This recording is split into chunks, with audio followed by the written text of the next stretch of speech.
Bonjour les amis, nous étudions ce trimestre Illusions, images et symboles, comment étudier la prophétie biblique. L'auteur est le pasteur Sean Boonstra. Nous sommes à la leçon numéro 6. Comprendre le sacrifice. Si vous n'avez pas de guide, veuillez visiter 3abnsabbathschoolpanel.com et là, vous pouvez en télécharger une gratuitement. Ou vous pouvez visiter votre église adventiste du 7e jour locale et ils vous en donneront une gratuitement. Joignez-vous à nous pour la leçon de cette semaine.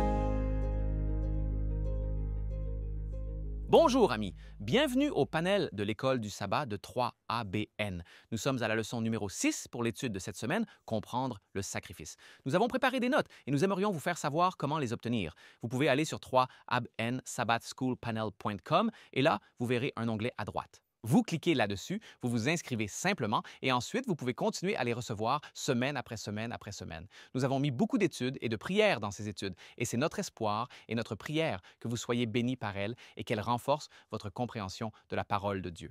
Et nous voulons vous remercier pour vos prières et votre soutien financier qui rendent possible le 3ABN Sabbath School Panel et les autres programmes formidables sur 3ABN. Nous vous encourageons à continuer de soutenir car nous devons apporter ce message au monde entier. Louez le Seigneur que 3ABN soit à l'antenne 24 heures sur 24 et nous vous encourageons à faire savoir aux gens comment ils peuvent regarder 3ABN. Et de cette manière, vous aider à faire avancer la prédication de l'Évangile afin que Jésus-Christ puisse venir bientôt. Nous aimerions maintenant vous présenter notre panel Sir Jill Morricone. Merci beaucoup, Pasteur Johnny. Lundi, nous examinerons le sang des taureaux et des boucs. Merci, intéressant. Et Sir Shelley Quinn. J'ai la leçon de mardi, l'agneau pascal. J'ai hâte. Ah, c'est une bonne leçon aussi. Pasteur James Rafferty, bienvenue. Ah, c'est bien d'être ici, John. Je suis béni par le cours de mercredi. Il s'intitule Jésus au temple. Jésus au temple. Et nous avons le professeur Daniel Perrin. Bienvenue. Merci. J'ai la leçon de jeudi, car tu as créé toutes choses. Amen. Amen. Eh bien, j'aimerais demander à Sir Shelley Quinn si vous pouvez, s'il vous plaît, nous conduire dans la prière. Que je suis ravie de le faire. Saint et juste Père, nous te remercions pour ton amour, nous te remercions pour ton plan de salut, nous te remercions d'être devenu un homme pour mourir pour nous. Seigneur, maintenant, alors que nous regardons ta parole, ouvre nos yeux et donne-nous des oreilles pour entendre ce que le Saint-Esprit a à dire et un cœur qui le mettra en pratique. Nous voulons élever Jésus. Aide-nous, Seigneur, en Christ, nous prions. Amen. Amen. Amen. Merci beaucoup. Comprendre le sacrifice est le titre de cette leçon et la leçon de samedi nous parle de quelque chose de merveilleux. Jean chapitre 1 verset 29 dit « Voici l'agneau de Dieu qui enlève le péché du monde ». Bonne nouvelle pour vous et pour moi, car nous avons tous péché et nous sommes privés de la gloire de Dieu. Et nous ne pouvons pas nous purifier nous-mêmes. Nous avons besoin de l'agneau de Dieu qui enlève le péché du monde, qui enlève nos péchés. Et dans la leçon que nous avons, il dit dans la Bible, nous ne pouvons pas échapper au thème du sacrifice animal. Il traverse ces pages comme un fil rouge et joue un rôle central dans la grande scène de l'Apocalypse où Jean est escorté dans la salle du trône de Dieu. C'est dans l'Apocalypse chapitres 4 et 5. Le fait que Jésus apparaisse dans cette scène cruciale, ressemblant à un agneau qui a été immolé, comme le dit Apocalypse chapitre 5 verset 6, est une clé importante pour comprendre tout l'épisode prophétique. Dans la leçon de cette semaine, vous allez entendre des choses merveilleuses. Nous vous encourageons à prendre des notes, à continuer d'étudier et aussi, vous pouvez copier le lien et l'envoyer à vos amis pour qu'ils puissent également être bénis. Dans la leçon de dimanche, nous sommes introduits à ce titre « Le fidèle et juste ». Des sacrifices vains, c'est vraiment un point d'interrogation. Comparons donc Ésaïe, chapitre 1, versets 2 à 15, et nous essaierons de parvenir à Ésaïe 56, versets 6 à 7, et espérons-le, Psaume 51, verset 17. Ce passage dans le chapitre 1 d'Isaïe est percutant. Il mérite une étude et une prière. Et c'est la condition dans laquelle le peuple d'Israël se trouvait. Et nous devons nous demander, comment sommes-nous aujourd'hui? Commençons Isaïe chapitre 1, verset 2. Écoute, ô cieux, et prête l'oreille, ô terre, car le Seigneur a parlé. J'ai nourri et élevé des enfants, et ils se sont rebellés contre moi. Le bœuf connaît son propriétaire, et l'âne la crèche de son maître. Mais Israël ne sait pas, mon peuple ne considère pas. Quelle condition! Dieu a nourri, pris en charge, protégé le peuple d'Israël. Mais c'est comme s'ils l'ignoraient. Ils ne savent pas. Et donc, dans Ésaïe chapitre 1, verset 4, il commence à détailler certaines choses qui décrivent la condition du peuple d'Israël. Hélas, nation pécheresse! Ils sont un peuple chargé d'iniquité, une descendance de malfaiteurs, des enfants qui corrompent. Ils ont abandonné le Seigneur. Ils ont provoqué la colère du Saint d'Israël. Ils se sont détournés en arrière. Pourquoi devriez-vous être frappés de nouveau? Vous vous révolterez de plus en plus. Toute la tête est malade et tout le cœur défaillant. Quelles conditions? Horribles conditions. Et cela décrit pourquoi devriez-vous être frappés à nouveau? En d'autres termes, Dieu leur apporte quelque chose pour les réprimander, quelque chose pour les aider à comprendre que vous prenez le mauvais chemin. Vous allez dans une direction dangereuse, dangereuse. Et c'est comme si, pourquoi devrais-je continuer à faire cela? Vous continuerez à reculer. Vous continuerez à vous rebeller. Remarquez le verset 6, de la plante du pied jusqu'à la tête. Il n'y a rien de sain en elle que des blessures et des contusions et des plaies purulentes. Elles n'ont pas été fermées ni bandées ni adoucies avec de l'onguent, une condition qui indique que la mort approche. Celui qui a de la plante du pied à la tête, rien de sain, apparemment rien de valable dans cette situation. Isaïe chapitre 1, verset 7. Alors, Dieu doit agir. Votre pays est dévasté. Vos villes sont brûlées par le feu. Des étrangers dévorent votre terre en votre présence et elle est dévastée, comme renversée par des étrangers. Alors la fille de Sion est laissée comme une cabane dans une vigne, comme une hutte dans un champ de concombres, comme une ville assiégée, à moins que le Seigneur des armées ne nous ait laissé un tout petit reste, nous serions devenus comme Sodome, nous aurions été faits comme Gomorrhe. Alors, que se passe-t-il ici? Qu'est-il arrivé aux gens qui disaient « Tout ce que le Seigneur a dit, nous le ferons » attirés par le mondain, attirés par l'idolâtrie, attirés par la méchanceté des pays environnants, ils ont commencé à imiter ces choses. Dieu avait de meilleurs plans. Dieu avait des merveilles en réserve pour Israël, mais ils se sont détournés en arrière. Mais le Seigneur n'abandonne pas. Le Seigneur continue d'apparaître à Verset 10, « Écoutez la parole du Seigneur, vous dirigeants de Sodome, prêtez l'oreille à la loi de notre Dieu, vous peuple de Gomorrhe, écoutez la loi, écoutez l'appel de Dieu à améliorer votre vie et être mieux. » Verset 11, « À quoi sert la multitude de vos sacrifices? Dit le Seigneur. J'en ai assez des holocaustes de béliers et de la graisse du bétail engraissé. Je ne prends pas plaisir au sang des taureaux ou des agneaux ou des chèvres. Quand vous venez vous présenter devant moi, qui a exigé cela de vous, de votre main pour fouler mes parvis? N'apportez plus de sacrifices vains. L'encens est une abomination pour moi.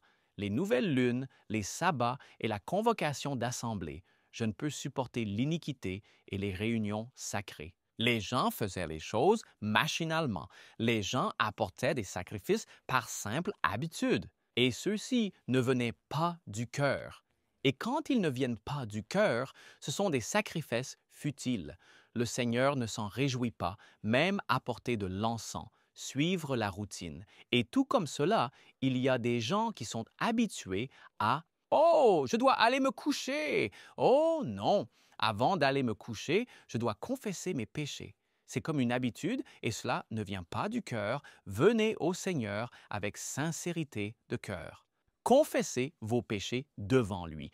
Faites-le vraiment avec votre cœur et en toute sincérité. Remarquez maintenant, verset 14, vos nouvelles lunes et vos fêtes désignées, mon âme les déteste. Oui, ils sont un fardeau pour moi. Je suis las de les supporter. Quand vous étendez vos mains, je cacherai mes yeux de vous. Même si vous faites de nombreuses prières, je n'écouterai pas. Vos mains sont pleines de sang. Donc, même la quantité de prières, à moins qu'elles viennent du cœur, cela ne sert à rien. Elles sont futiles. Venez au Seigneur avec sincérité de cœur, avec humilité, et il écoutera vos prières. Isaïe 56, 6 et 7. Aussi, les fils des étrangers qui se sont joints au Seigneur pour le servir et aimer le nom du Seigneur, pour être ses serviteurs. Tous ceux qui gardent le sabbat sans le profaner et tiennent fermement à mon alliance, même eux, je les amènerai sur ma montagne sainte et les réjouirai dans ma maison de prière. Leurs holocaustes et leurs sacrifices seront acceptés sur mon autel. Quoi? Pourquoi? Parce que c'est fait avec sincérité. C'est fait avec un désir d'être proche du Seigneur et non de se rebeller contre lui. Isaïe, désolé. Psaume 51, verset 17. Remarquez ce que Dieu désire vraiment. Psaume 51, verset 17. Les sacrifices que Dieu a agréés, c'est un esprit brisé, un cœur brisé et contrit. Ô Dieu, tu ne méprises pas cela. Alors, sincérité, humilité et un cœur brisé à cause de notre rébellion, Dieu s'en réjouira et il veut nous donner un cœur nouveau. Dans la leçon, nous avons les mots suivants. Cet épisode tragique dans l'histoire d'Israël n'était pas la première fois que Dieu rejetait un sacrifice. Quelque chose de similaire est arrivé au début de l'histoire du salut. Lorsque le sacrifice d'Abel a été approuvé et reconnu par Dieu et celui de Caïn ne l'a pas été, cet épisode précoce nous offre une autre opportunité de contraster les sacrifices acceptables et inacceptables. Vous voyez, Caïn est venu avec le fruit de la terre et il ne l'a pas apporté selon les instructions de Dieu. Et parce que son cœur n'y était pas et parce qu'il faisait autre chose que ce que Dieu exigeait de lui, son sacrifice n'était pas accepté. Alors, que devons-nous faire et considérer ces choses? Nous devons à nouveau venir au Seigneur avec un cœur brisé. Venir au Seigneur avec un cœur plein de désir d'être vraiment purifié du péché. Dieu nous appelle à une véritable repentance. Et donc, même aujourd'hui, quand nous prions, ne le faites pas par habitude. Faites-le en pensant, j'ai besoin de venir devant le Seigneur. J'ai besoin d'apporter mes préoccupations au Seigneur. Et donc, l'idée d'apporter des sacrifices n'était pas simplement « Oh, je dois apporter un sacrifice pour plaire au Seigneur. » Parce que si je n'apporte pas un sacrifice, le Seigneur ne sera pas content de moi. Non. Faites-le avec sincérité de cœur. Isaïe 29, 13.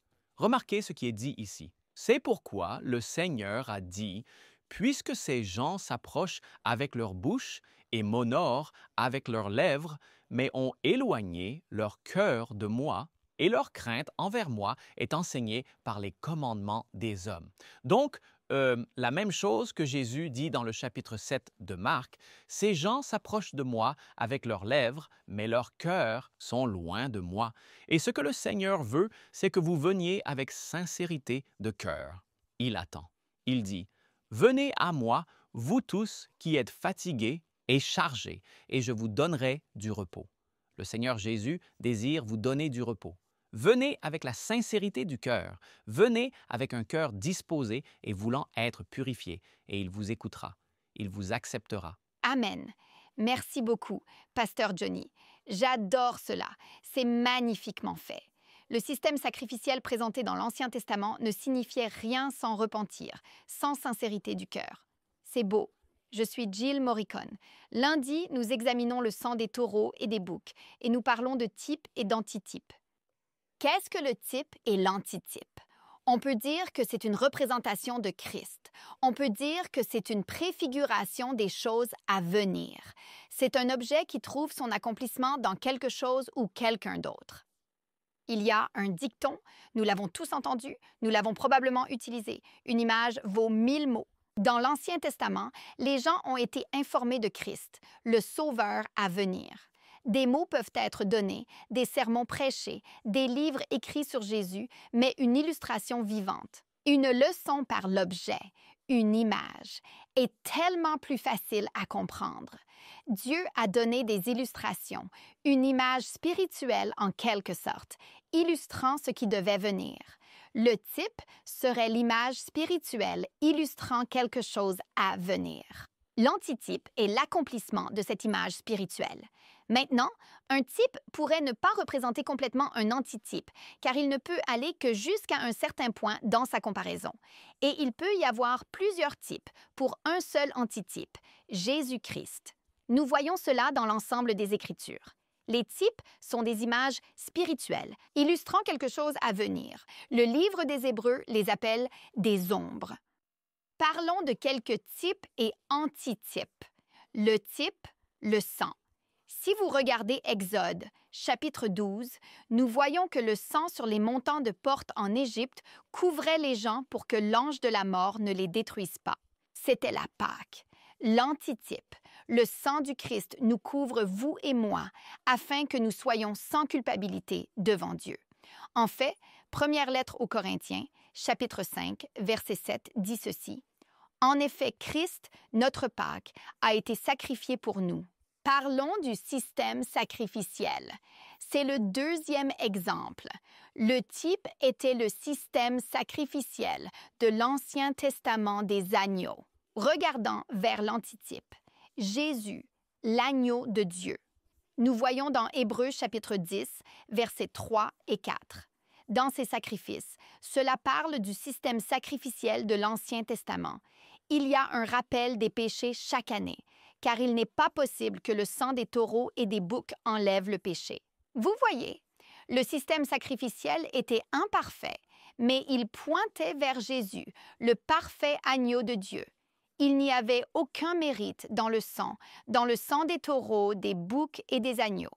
Le mérite était en Jésus, le Sauveur à venir, l'antitype. Nous sommes dans Hébreux 10, verset 9. Il dit « Voici, je viens pour faire ta volonté, ô Dieu. » Il ôte le premier pour établir le second. Verset 10. C'est en vertu de cette volonté que nous avons été sanctifiés par l'offrande du corps de Jésus-Christ une fois pour toutes. Vous voyez, Jésus est venu. Il a dit « Voici, je suis venu pour faire ta volonté, ô Dieu. » Il est venu remplacer le système sacrificiel, n'est-ce pas? Il est venu mourir comme notre substitut parfait. Et en supprimant le premier, il parle de retirer ces sacrifices animaux comme type, parce que Jésus est venu, offert une fois pour tous. De multiples sacrifices ne sont pas nécessaires. Aucun mérite dans le sacrifice animal, cela annonçait simplement Jésus. L'antitype que nous voyons dans Jean chapitre 1, verset 29. Jean disant « Voici l'agneau de Dieu » lorsqu'il voit Jésus, qui enlève le péché du monde.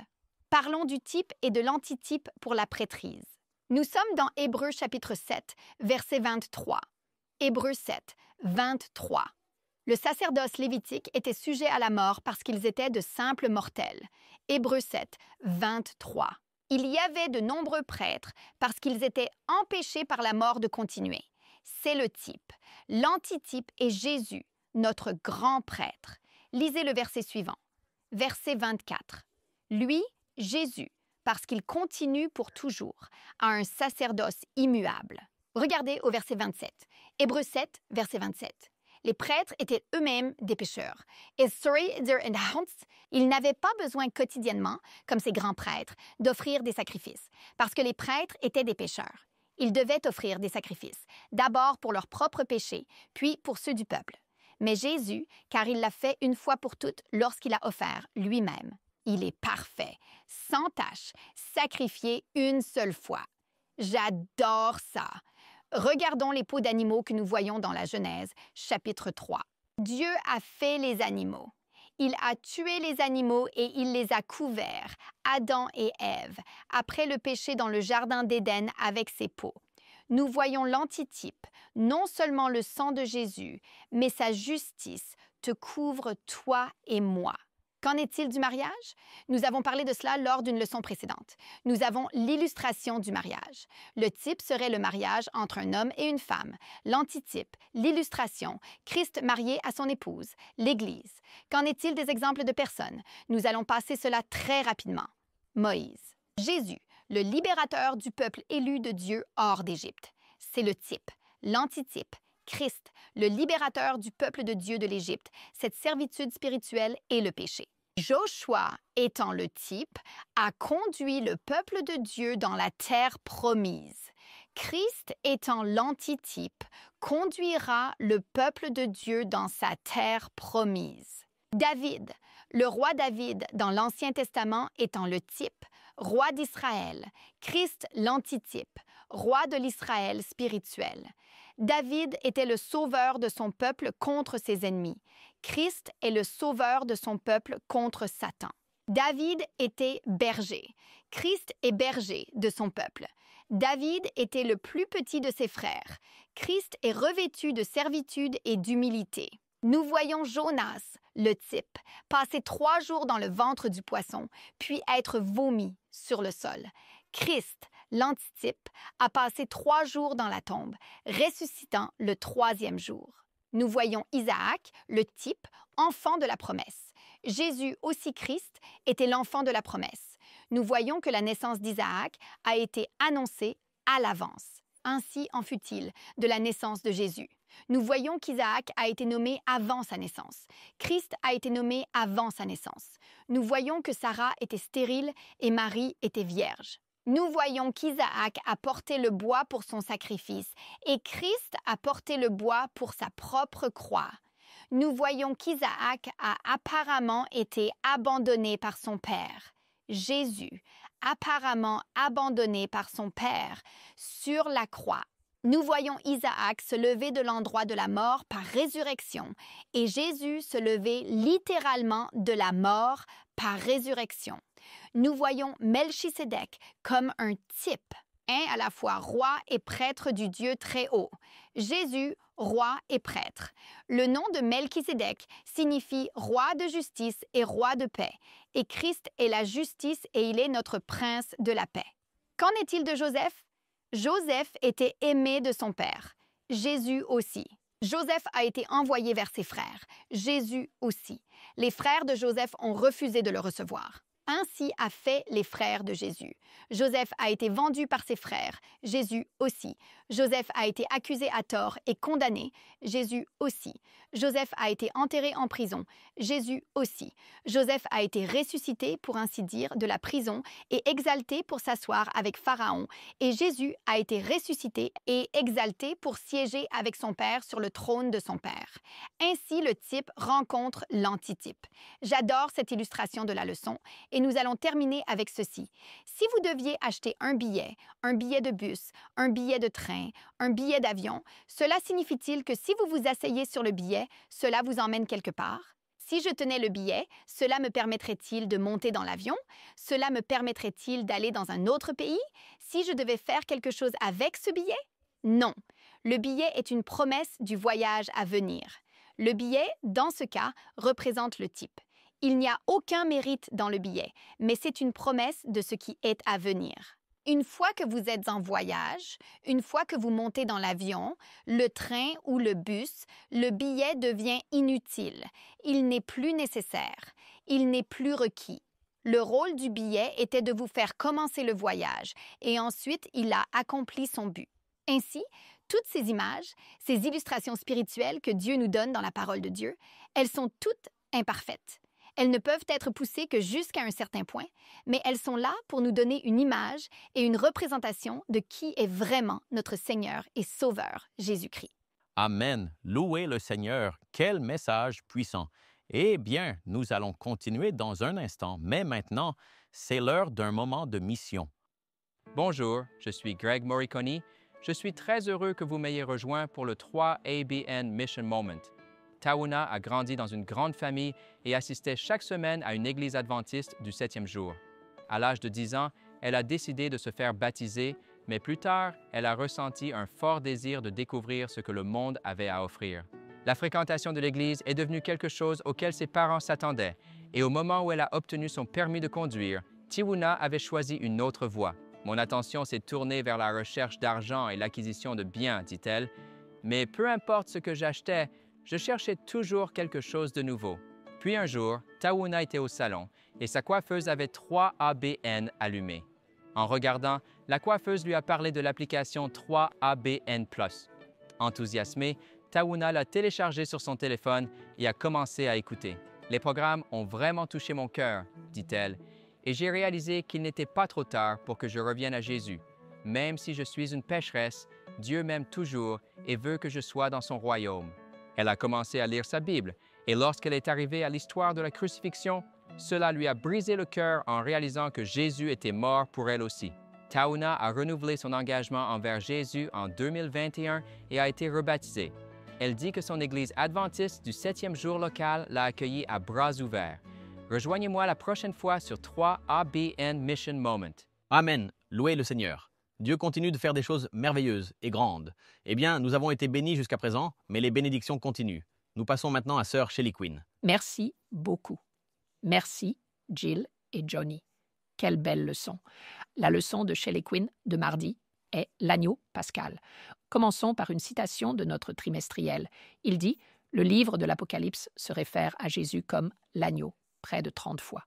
Depuis les premiers jours du plan de rédemption, le peuple de Dieu a utilisé des agneaux comme symbole du Messie à venir. Abel offrit les premiers-nés de son troupeau, et avant qu'Israël ne quitte l'Égypte pour la terre promise, ils furent instruits de racheter chaque premier-né, qu'il soit humain ou animal, avec un agneau d'1 an. C'est Exode, chapitre 12, verset 5. Fin de citation. Le thème unificateur des Écritures est l'alliance éternelle de la justice par la foi pour racheter l'humanité. Et il est résumé en 4 points. Apocalypse 13, verset 8, dit que le Christ est l'agneau qui a été immolé depuis la fondation du monde. Hébreux 13, 20 mentionne son sang comme le sang de l'alliance éternelle. Deuxième, Corinthiens 5, 20 et 1 explique le grand échange que Dieu a fait de la personne de Jésus-Christ, qui ne connaissait pas le péché pour nous, afin que nous devenions la justice de Dieu en Jésus-Christ. Et première épître de Pierre 1, 18 à 20, qui dit que nous ne sommes pas rachetés avec des choses sans valeur comme l'argent et l'or des traditions de notre Père, mais avec le précieux sang de l'agneau de Dieu, Jésus-Christ, qui était l'agneau sans défaut. Il était irréprochable. Vous savez, alors, l'alliance éternelle a été déterminée avant même que les fondations du monde soient posées. Cela a été annoncé dans le jardin, dans Genèse chapitre 3, verset 15, lorsque Dieu a annoncé le libérateur. Cela a été ratifié dans une vision dans Genèse chapitre 15 à Abraham. Puis, cela a été renouvelé à travers la personne de Jésus-Christ, à travers sa vie, sa mort et sa résurrection. Dieu a satisfait sa propre justice en devenant un être humain et en mourant pour nous sur la croix. Tu sais que Paul a dit dans 1 Corinthiens chapitre 15, verset 45, que Jésus est le dernier Adam. Il est le nouveau représentant de l'humanité. Dieu a fait tous les hommes à partir d'un seul sang, Adam. Mais maintenant, il y a un nouveau sang, et il nous unit tous à partir de ce nouvel Adam. Jésus était le sacrifice humain de substitution qui a vécu la seule vie humaine qui satisfait la sainteté de Dieu. Vous savez, nous connaissons tous Romains 3, 23. Il est écrit que tous ont péché et sont privés de la gloire de Dieu. C'est nous tous. Et nous nous arrêtons trop souvent là. Cela continue en disant au verset 24, « Nous avons été justifiés gratuitement par sa grâce au moyen de la rédemption qui est en Christ Jésus. » Alléluia. Dans l'Ancien Testament, la justice de Dieu était initiée par un système sacrificiel de substitution qui pointaient avec foi vers le Christ. Les substituts sacrifiés sur l'autel étaient les types.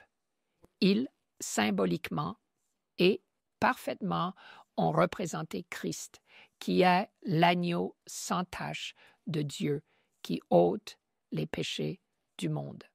Dans le Nouveau Testament, Christ a accompli le système sacrificiel. Il l'a rempli en offrant sa vie une fois pour toutes. Une fois pour toutes.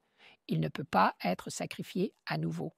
Il n'est pas Romains 6, verset 10, Hébreux 7, verset 27 et Hébreux 10, verset 10 disent « une fois pour toutes ».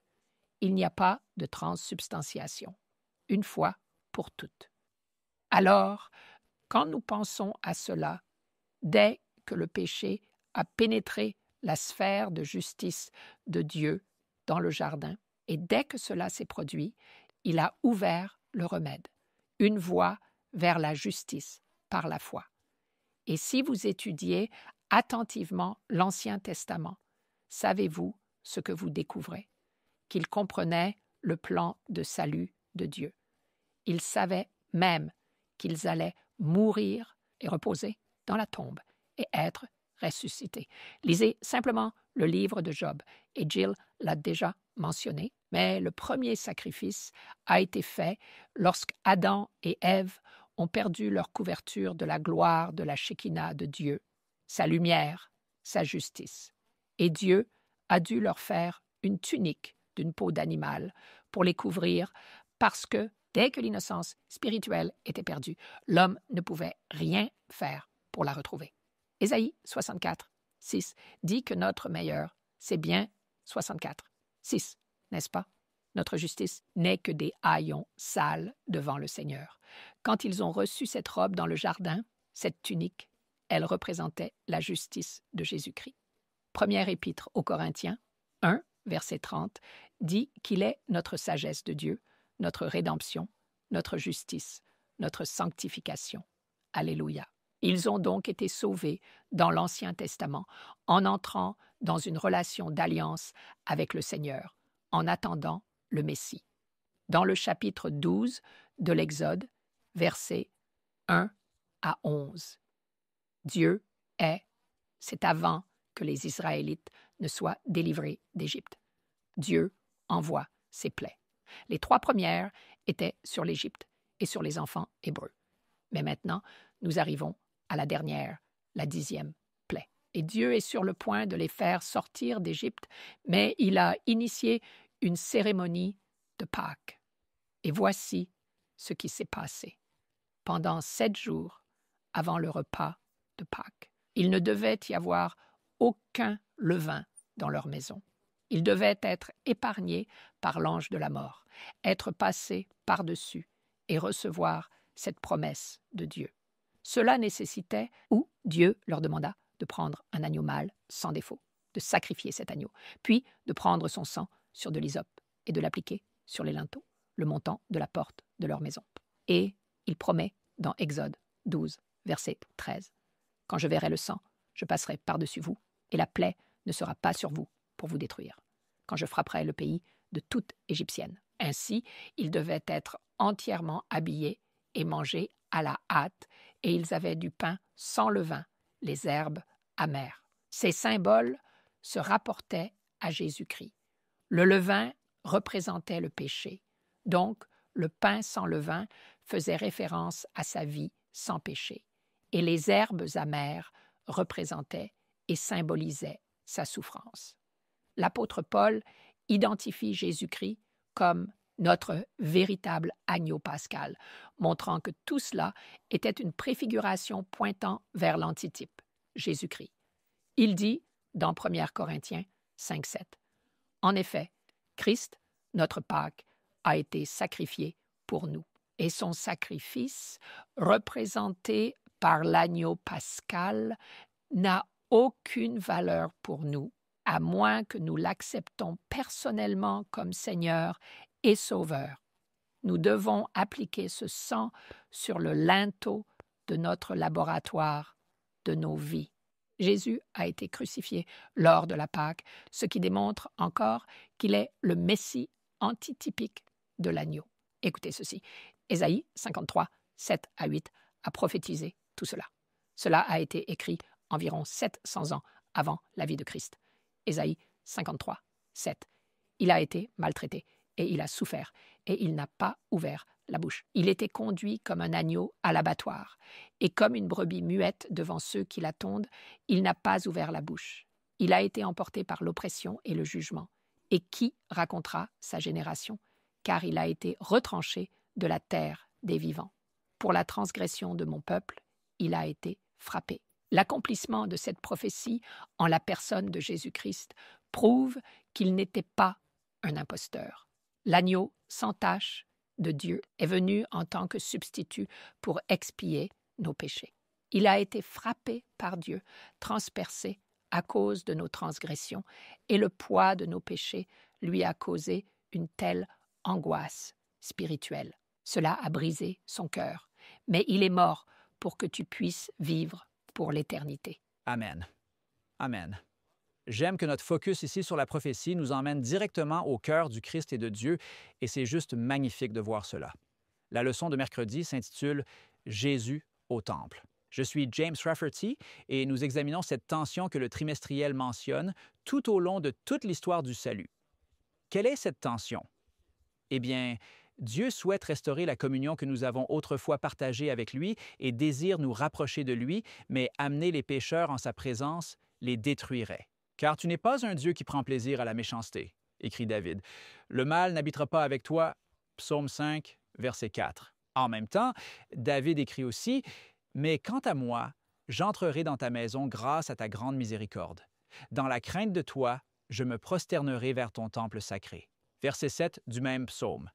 Alors, nous avons cette tension, n'est-ce pas? Entre un Dieu qui est saint, un Dieu qui est juste, un Dieu qui ne peut permettre le péché dans sa présence sans qu'il soit consumé, et cela, bien sûr, signifie que le pécheur serait consumé s'il est lié au péché. Pensez-y, amis. La raison pour laquelle Dieu veut séparer le péché de votre vie n'est pas parce qu'il veut vous enlever tout votre plaisir et tous vos bons moments. Il veut séparer le péché pour pouvoir se rapprocher de vous sans vous détruire. Amen. Et c'est le but du plan de salut, parce que le péché n'est pas seulement ce que nous faisons.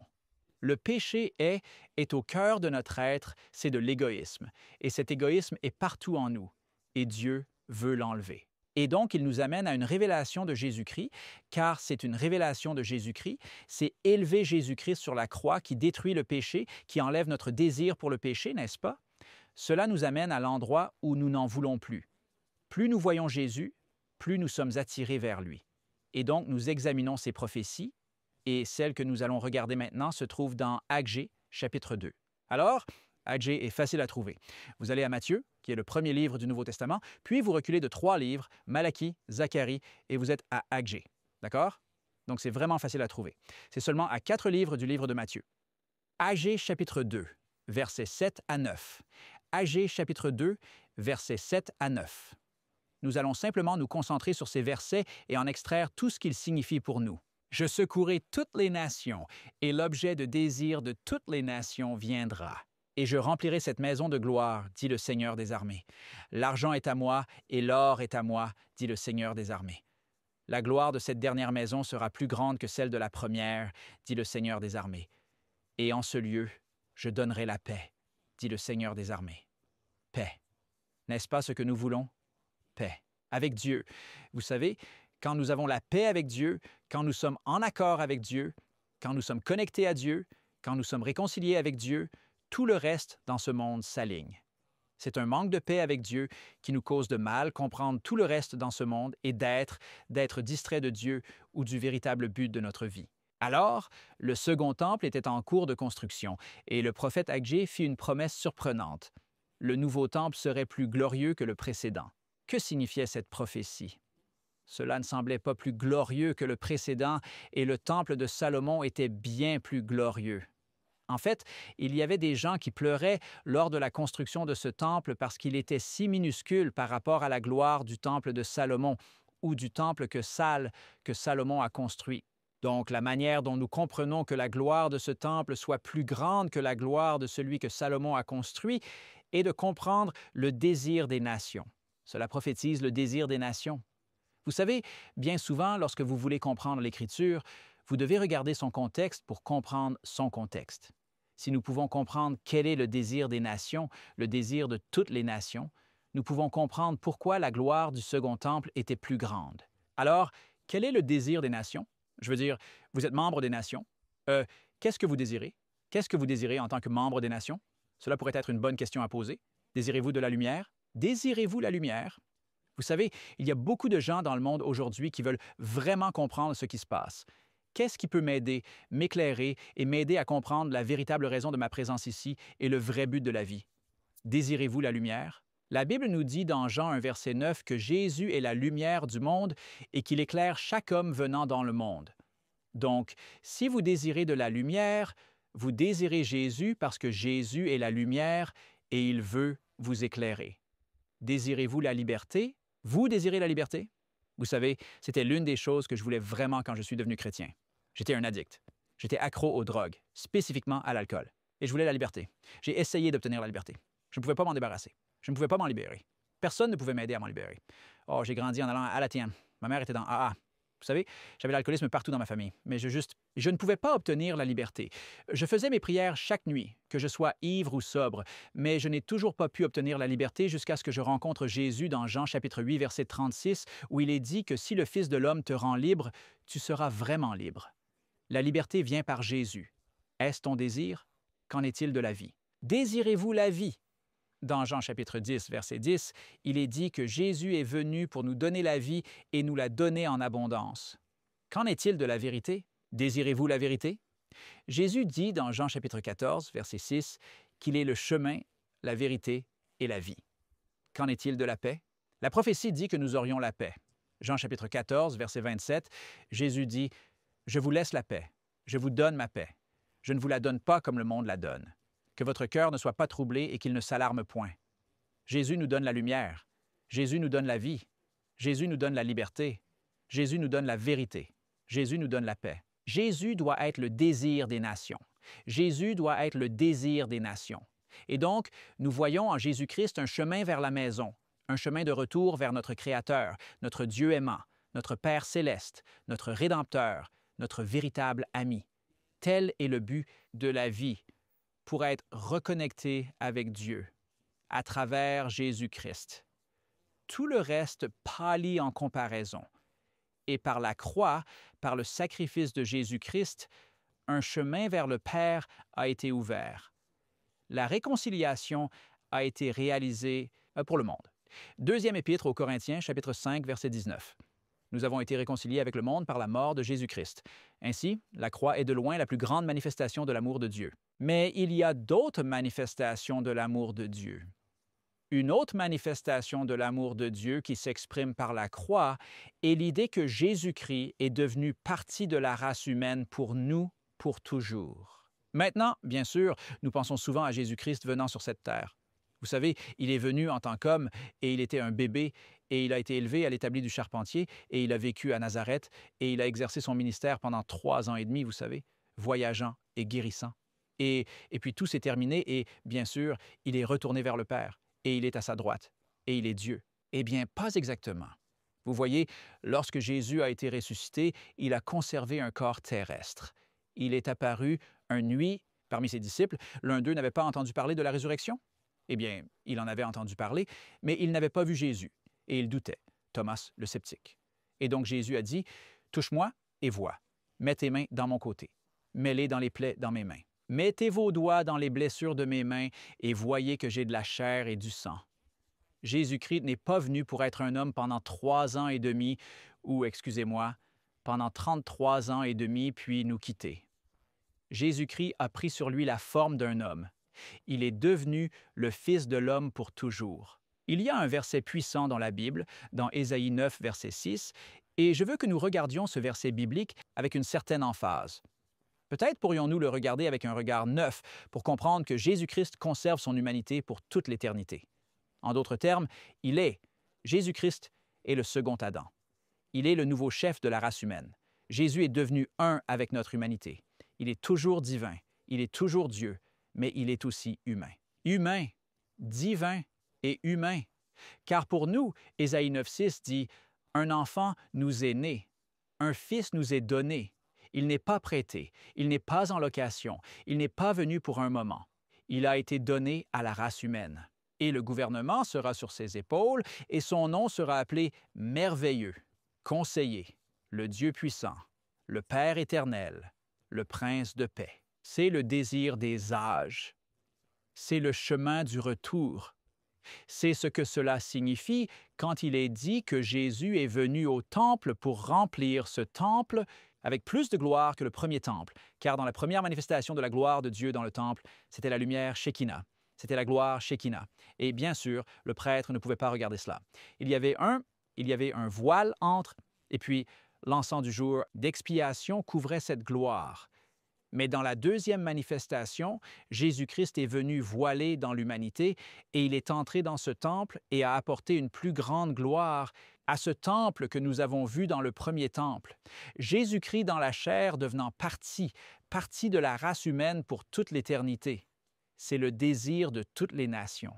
Amen. Merci, Pasteur James.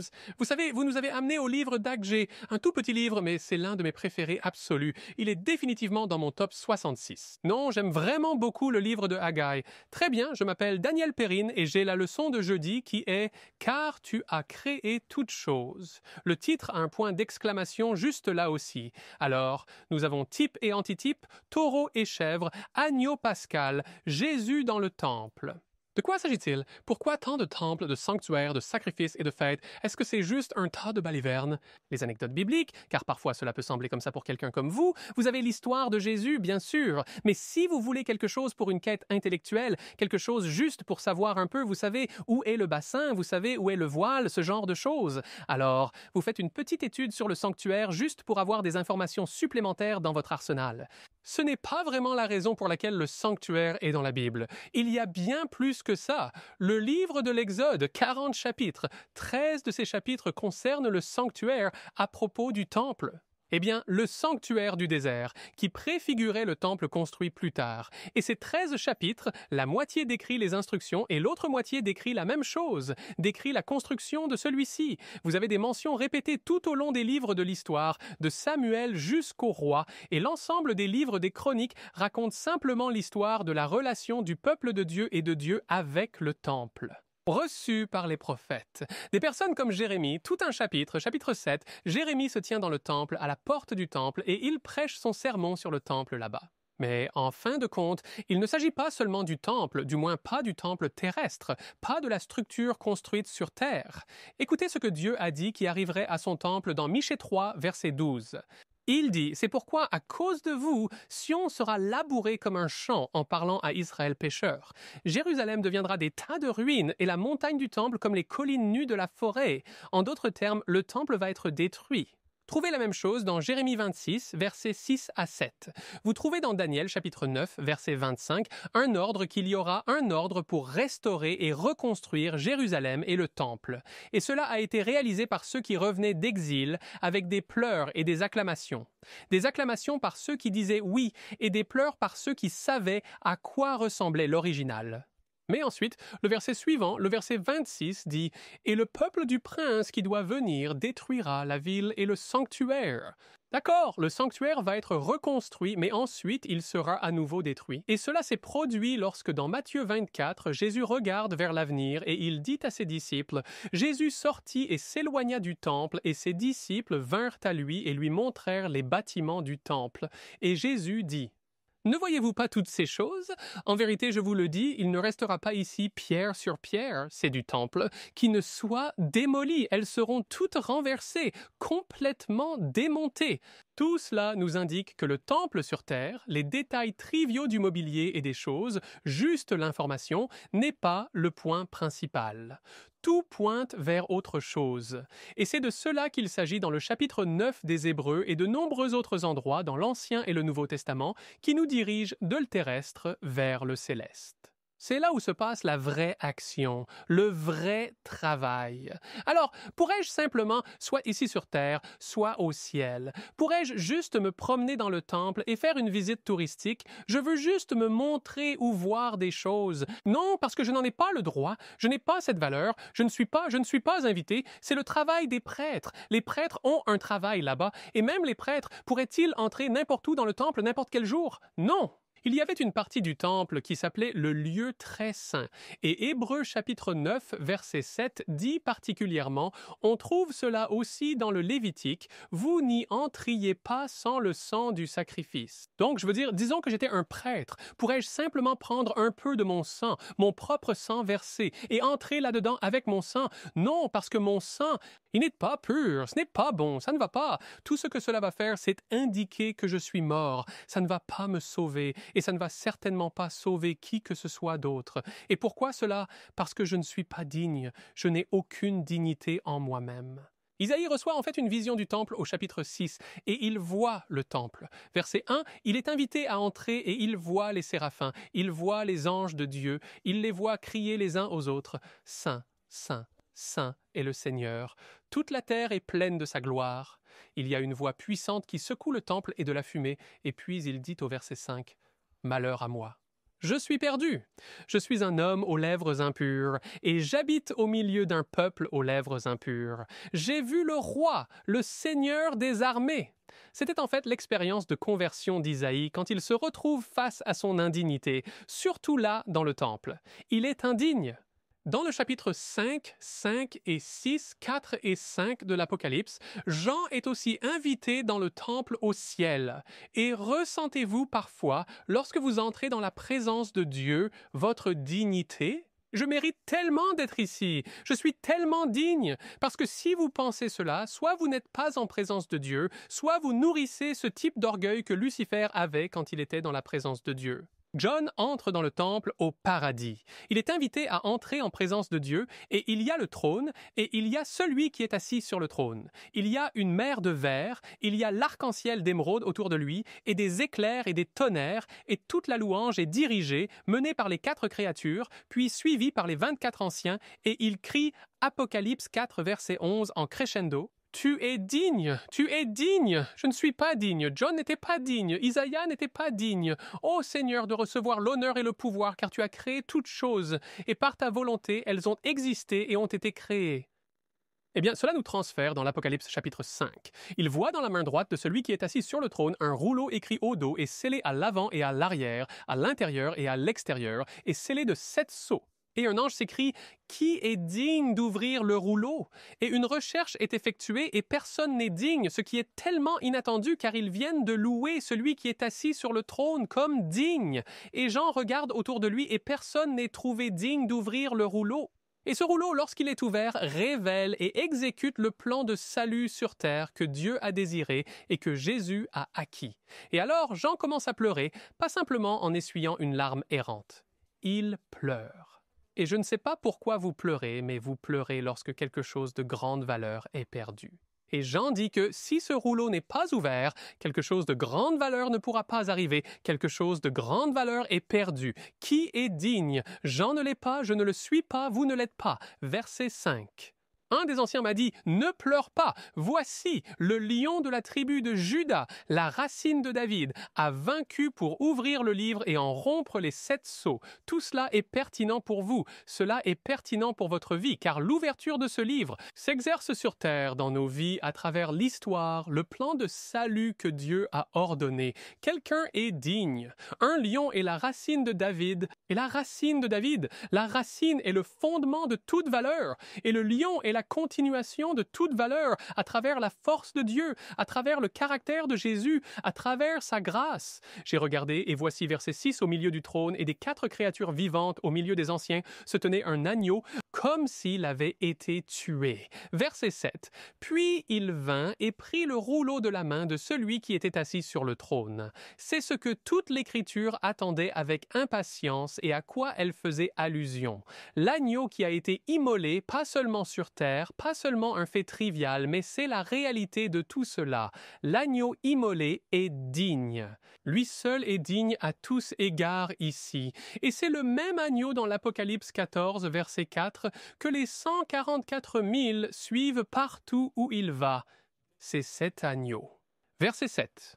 Maintenant, lorsqu'il eut pris le rouleau, je suis au verset 8, les 4 créatures vivantes et les 24 anciens, les voilà de nouveau menant cet éloge, tombèrent devant l'agneau, chacun ayant une harpe et des coupes d'or pleines d'encens, qui sont les prières des saints, et ils chantaient un cantique nouveau en disant « Vous êtes dignes de prendre le rouleau et d'en ouvrir les sceaux, car vous avez été tués et nous avez rachetés pour Dieu par votre sang de toute tribu, langue, nation et peuple. » Cette dignité vient entièrement de l'agneau qui est immolé. Qu'est-ce que cela signifie pour vous? Qu'est-ce que cela signifie pour moi? Ce n'est pas juste des anecdotes. Tout cela dit qu'ici, sur terre, Dieu nous a donné de nombreux indices, signes, rappels, types, toutes choses du passé et présent. Nous avons des choses à voir sur notre terre qui détournent notre attention de la terre vers là où il y a une véritable dignité au ciel. Et cette dignité est grâce à Jésus, l'agneau immolé. C'est la réalité de la plus vraie nature. Le sanctuaire céleste. Ce n'est pas seulement une doctrine unique à une dénomination d'église nommée les Adventistes du 7e jour. La doctrine du sanctuaire est la dignité de Jésus-Christ. Aspirez-vous à la dignité de Jésus-Christ? Alors nous aspirons à son œuvre dans le sanctuaire céleste. Amen. Amen. Merci, professeur Daniel Perrin, pasteur James Rafferty, sœur Shelley Quinn et sœur Jill. Nous avons maintenant un moment pour un dernier commentaire de chacun d'entre vous. Merci, pasteur Johnny. Lundi, nous examinons le sang des taureaux et des chèvres, et c'est un rappel que seul le sang de Jésus peut acheter notre salut. Cela me rappelle parfois que nous pensons que nos œuvres apportent du mérite. Nous pensons que quelque chose que nous faisons, que nous avons à offrir, atteindra une sorte de salut. Mais nous sommes sauvés par la grâce, par la foi seule. Les œuvres viennent en résultat de ce processus de salut. Et la leçon de mardi portait sur l'agneau de la Pâque.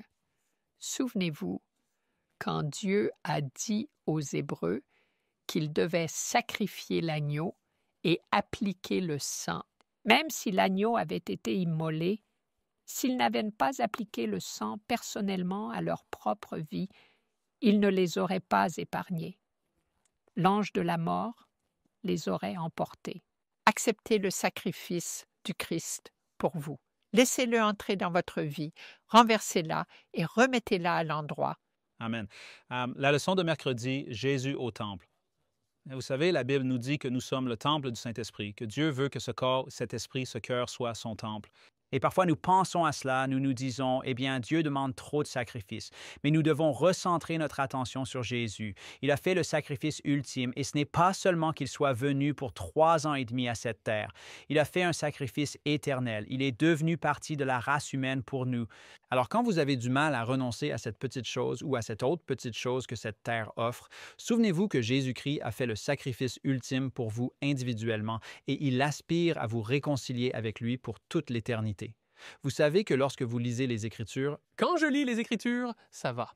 En fait, nous devrions parfois pleurer comme l'a fait Jean, car il y a de quoi pleurer, et c'est notre indignité, notre perdition, le péché que Dieu révèle, mais au fur et à mesure que vous progressez, il est normal de se réjouir en lisant les Écritures. Je me suis senti ainsi en lisant le chapitre 5 de l'Apocalypse. C'est bien de dire « Louons le Seigneur pour ce qu'il a fait, il en est digne, Alléluia !» Amen. Amen. D'après la leçon que j'ai présentée, nous avons étudié le premier chapitre d'Isaïe. Il se peut que vous ressembliez au peuple d'Israël, de la plante du pied au sommet de la tête, il n'y a pas de santé, il n'y a que l'iniquité. Mais écoutez ce que Dieu dit au peuple d'Israël et à vous et moi. Venez maintenant et discutons ensemble, dit le Seigneur. Bien que vos péchés soient écarlates, ils deviendront blancs comme neige. Bien qu'ils soient rouges comme le cramoisi, ils deviendront comme de la laine. C'est ce que Dieu vous offre. La leçon de la semaine prochaine est la leçon numéro 7, Fondation pour la prophétie. Concluons par la prière. Notre Père céleste aimant, nous te remercions. Merci pour le sacrifice que Jésus a fait. Aide-nous à chercher à en comprendre davantage. Aide-nous à contempler l'agneau de Dieu qui enlève les péchés du monde, qui enlève nos péchés. Nous te remercions au nom de Jésus. Amen.